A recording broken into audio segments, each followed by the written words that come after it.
बड़े प्रॉफिट्स के लिए बड़ा स्क्रीन, खाता बुक डेस्कटॉप, ट्राई नाउ।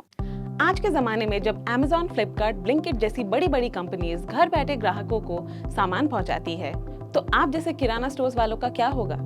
क्या किराना स्टोर्स का धंधा डूब रहा है?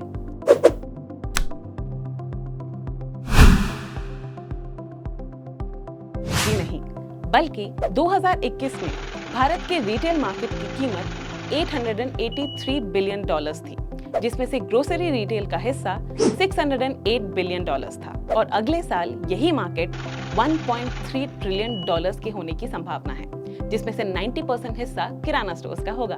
किराना स्टोर्स के बारे में और जानने के लिए इस वीडियो के एंड तक बने रहिए। सबसे ज्यादा ध्यान देने वाली बात तो ये है कि किराना स्टोर्स भारत की जीडीपी में 10% का योगदान देती है। सदियों से किराना स्टोर्स भारत की संस्कृति का एक महत्वपूर्ण हिस्सा रह चुकी है। आज बढ़ते ऑनलाइन स्टोर्स जैसे Amazon और फ्लिपकार्ट देश के रिटेल मार्केट में अपनी जगह बनाने की कोशिश कर रहे हैं। वहाँ किराना स्टोर्स का बिजनेस अपनी जगह पर डट के खड़ा है। आज भारत में 11 मिलियन से ज्यादा किराना स्टोर्स हैं। ये किराना स्टोर्स अपने मोहल्ले के लोगों को सुविधा पहुंचाती है और अपने ग्राहकों को समझकर बिजनेस चलाती है। कोविड के दौरान किराना स्टोर्स ने होम डिलीवरी, 24/7 दुकान चालू रखना, इमरजेंसी के वक्त सामान देना, ऐसी कई सुविधाएं दी, जिसकी वजह से हम सभी को काफी मदद मिली। लेकिन ये सोचने वाली बात है कि डिजिटल जमाने में हम सब होते हुए भी किराना स्टोर से ही अपना ज्यादातर जरूरतों का सामान क्यों लेते हैं? आइए इसके पीछे का कारण जानते हैं। किराना स्टोर्स हमारे घर के पास होते हैं, जिसकी वजह से हमें तुरंत सामान मिल जाता है।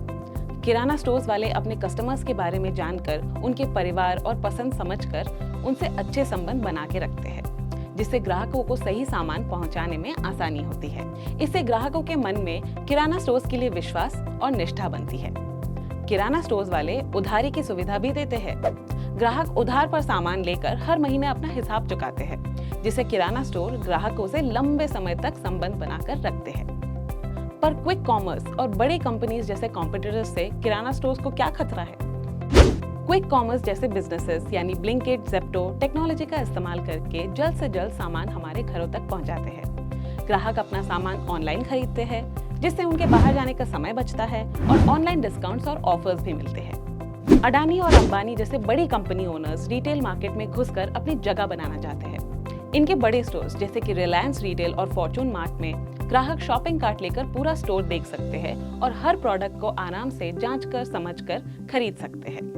किराना स्टोर समय के साथ साथ अपने बिजनेस को बदलकर उसमें सुधार करके आज भी मार्केट में टिके हुए हैं। ऑनलाइन ट्रांजैक्शंस जैसे कि यूपीआई का अपने बिजनेस में इस्तेमाल करके किराना स्टोर्स ने ग्राहकों को ऑनलाइन पेमेंट्स की सुविधा भी पहुंचाई है।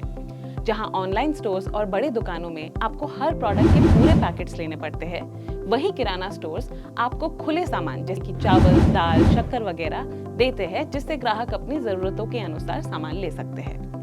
किराना स्टोर्स ने समय के साथ साथ अपने बिजनेस में सुधार करके ग्राहकों की जरूरतों को समझकर नए तरीके इस्तेमाल किए हैं, जिससे वो आज भी देश के 75% कंज्यूमर गुड्स को बेचते हैं।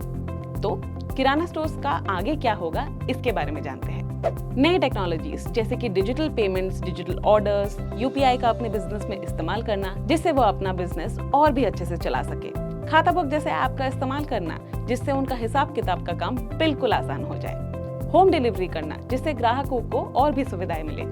भारत सरकार द्वारा open network for digital commerce की सुविधा का इस्तेमाल करना, जिससे किराना स्टोर्स अपने प्रोडक्ट्स ऑनलाइन बेच और खरीद सकते हैं। अंत में हम बस यही कहना चाहेंगे कि बचपन से लेकर आज तक सब ने किराना स्टोर से काफी चीजें खरीदी होंगी। आज 1 करोड़ से भी ज्यादा किराना स्टोर्स भारत में ऑपरेट करते हैं। इससे हम यही समझ सकते हैं कि किराना स्टोर्स भारत की संस्कृति का एक महत्वपूर्ण हिस्सा बन चुके हैं और जब तक वो अपने बिजनेस में समय के साथ सुधार लाते रहेंगे, तब तक वो अपने कॉम्पिटिटर्स के खतरे को संभाल सकते हैं। तो आज के लिए बस इतना।